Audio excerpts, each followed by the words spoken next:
Eto na. Nako, talaga naman nagkakagulo ngayon sa social media.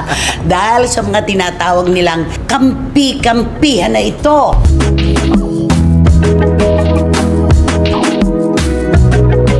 Kung indifferent na siya talaga at wala na siyang pagmamahal kay Derek, dapat hindi niya pinapansin na kasi parang lumalabas ngayon siya pa ang hindi nakakapag-move on.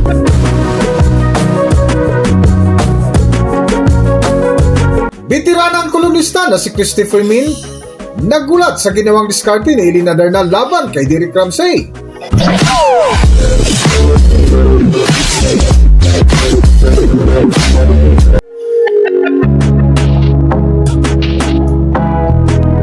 Welcome back to Philippine Celebrity Broadcast. Hindi pa rin mawala-wala sa kwentuhan ng mga marites hanggang ngayon ang hiwalayan ng mag-asawang Elena Darna at Derek Ramsey na kung saan tumigil na muna si Elena Darna matapos ang kanyang sunod-sunod na pasabog sa social media laban kay Derek Ramsey. Sa latest vlog nga ng veteranang kolumnista si Christopher Min ay isa ito sa kanilang mainit na paksa na kung saan ibinahagi nila ang pakikipagkampihan ng mag-asawa lalo na nang babalitaan na kipag-usap si Elena Darna sa mga dating kasintahan ni Derek Ramsey. Kasi pag sinabi mong kampi-kampihan, talagang laban sa isa, laban sa lahat. Ganun. Parang one for all for one. Parang ganon. Hindi kasi napapansin ng ating mga kababayan na itong si Ellen Adarna dahil sa inis niya at galit kay Derek Ramsey, kinakaibigan niya ang mga exes ni Derek. Una, di ba, nagkaroon na sila ng picture ni Joan Villablanca. Tapos sa panayam naman ni Angelica Panganiban, nabuksan yung pintuan na pwede silang maging magkaibigan. At eto na nga, nag-chat na sila. Nasa GC na. Kasama na. Palagay mo, si Andrea Torres, papayag kaya na makachat nila? Naku, kung ganyan ang kwentuhan, kasi minsan kasi madaling ano yun, pag kwentuhang babae kasi, di ba, girls talk na tinatawag. Sama-sama together. Sama tayo together. Lalo naman, hindi naman tayo nakatuluyan lahat. Oo. Pero alam mo, sa pagtansya ko kay Andeng, si Ada tawag namin sa kanya, hindi siya sasali. Kasi iba yung niya, kinalakaran ng buhay niya. Pwede rin. Maaaring mag-guidance siya ng mga magulang niya, ng mga kaibigan. Huwag kang sumali-sali dyan. Parang ganon. At saka meron tinatahak yung karir niya, di ba? Meron siyang may so, pat. walang karir si Ellen. Ay, hindi. I mean, di ba kasi Andrea kasi nasa GMA, di ba? Pagbabawalan niya na, huwag mo ka na sumali dyan kasi away ng mag-asawa yan. Mababash ka lang dyan.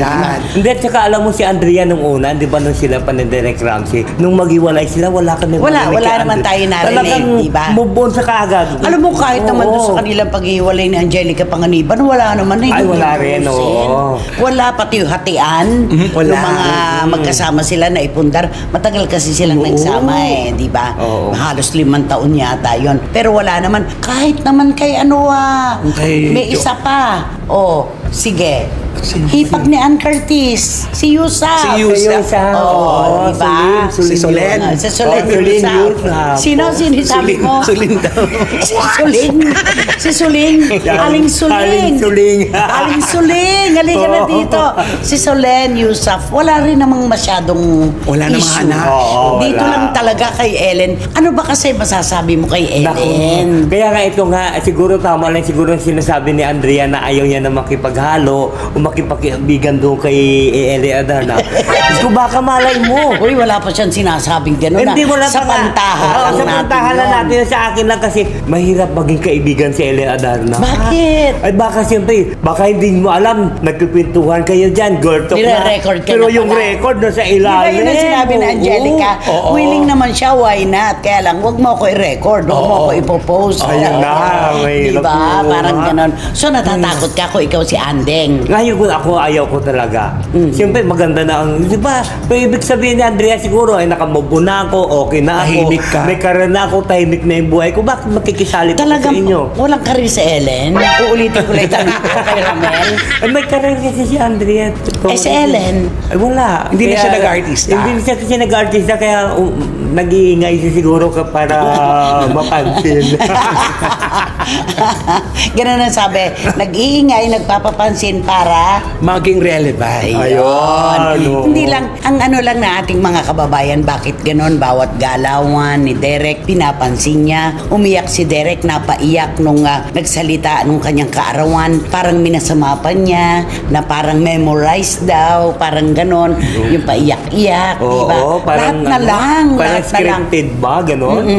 Ay, grabe Parang naman si- scripted, Ay, sabi grabe niya. naman si Ellen. Ay, yung kanya nga, mas scripted sa kanya. Alin? Kay Ellen, kasi di ba binibideo niya, diba mas grabe May script na naman. Oo, yun. diba? 2021 pa, inilabas ang Oo. 2025. Alam mo, hindi talaga mawawala sa isip ng tao yun, no? Oo, hindi talaga yun. At saka, bakit ganon?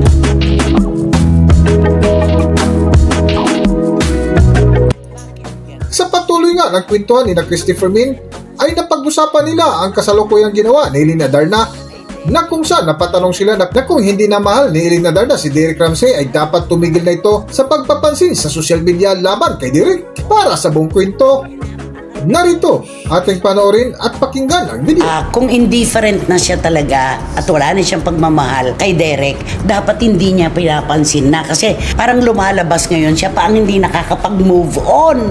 Napakatahimik ni Derek, di ba? Yun nga, hindi nagsasalita si Derek. Hindi talaga.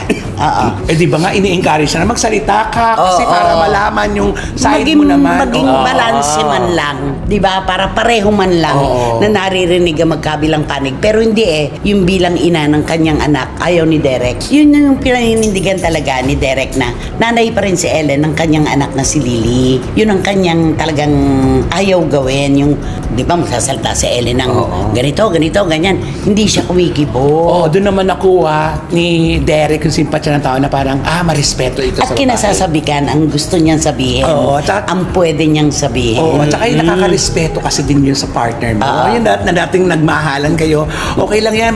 Sige na, hayaan na lang natin si Ellen na maglabas ng kanyang mga kasamahan loob. Siguro yun din na naiisip Oo. ni Derek Once upon a time, minsan Oo. isang panahon, nagmahalan Oo. tayo at naniwala ang publiko na talagang tayo ay hanggang wakas, di ba? Totoo. Pagkatapos ganito ka uuwian, tapos babanggain ko pa yung mga sinasabi mo. Di ba? Tama. Yun siguro talagang iniisip ni Derek na ayaw niyang kalabanin ang ina ng kanyang anak. Di ba? Yun Si Derek pa nga, ang parang hinihintay ngayon ng ating mga kababayan, kinasasabikan. Oo, yun ang totoo na kasi siya yung hindi nagsasalita Kasi pag salita ka na sa syempre, ay narinig na natin yung kwento mo At yung saka- isang kwentong Tsaka binaba si Ellen. Ay, oo. Tantanan mo na, puro ka na lang paninira sa tatay ng anak mo. Oo, at saka, alam mo, parang pangit kasi, alam mo, hindi siya pinapatulan ni Derek di ba? Hindi Nakakainis nagsasalita yun. si Derek. Oo. Nakakainis yun. Yung may kaaway ka, tapos di ka pinapansin. Oo. Dead ma sa'yo. Ano, nakikipag-away ka sa anino? Kaya O, nga. di ba? O kilala na ni Derek si Ellen na maganon, kaya hinahayaan niya na lang. Oo. At alam siguro ni Derek na kapag ito'y binangga pa niya, lalo lang lalaki ng Oo, lalaki tama. ang problema. Oo. Pero di ba may kasabihan na silence is golden. Oo. But talking and speaking at the right time is diamond. Wow. Oh, di ba? So antayin natin yung time. Oo. Oo nga. Kasi mas matindi yun. Kapag nagsalita ang isang taong tahimik, yan ang pakahihintay at bibigyan ng magandang ng Oras, publiko. oras, Di ba? panahon. Ay, eto na. Oo. Di ba? Nagsalita na si Derek. Naku, naipon na lahat. Kasi ayun yung magiging binasag na ang katahimikan. Mga Ay, ganyan, di ba? Derek Ramsey, nagsalita Oo, na. mga ganyan-ganyan. Oo, mag-title ka. Oh. Derek Ramsey. Ano? Derek Ramsey, hindi na nakapagpigil. Sinagot na si Ellen Adarna. Ikaw. Derek, lumaban na. Oh, ikaw. Derek, walang pakialam. May pakialam nga. May pakialam nga. Oh, Derek Ramsey. Derek Ramsey. Hayaan mo na. Talagang hindi siya makaano talaga. Hindi makahuma. Okay. Ayun. Yun po yung pinakahihintay. Okay lang yan Pero di ba parang bilang isang babae, nakakahiya yung talak ng talak, kudanan si Ellen. Tapos yung lalaki, Oo. hindi naman Tahimik sumasagot. lang. Ang hirap kalaban yung dead ma. Oo, mahirap yun kasi parang ano ba yan? Ang dami ko na nasabi, hindi pa siya sumasagot. Para tuloy ako nagsisinungaling. Alam mo, di ba yung mga ganun? Oo. At saka para tuloy akong Oo. ano dito na salita ng salita, parang hindi naman ako pinakikinggan. Parang Diba? yung ibig sabihin, di siya sabihin ng isang, you are barking in a wrong tree. Di ba?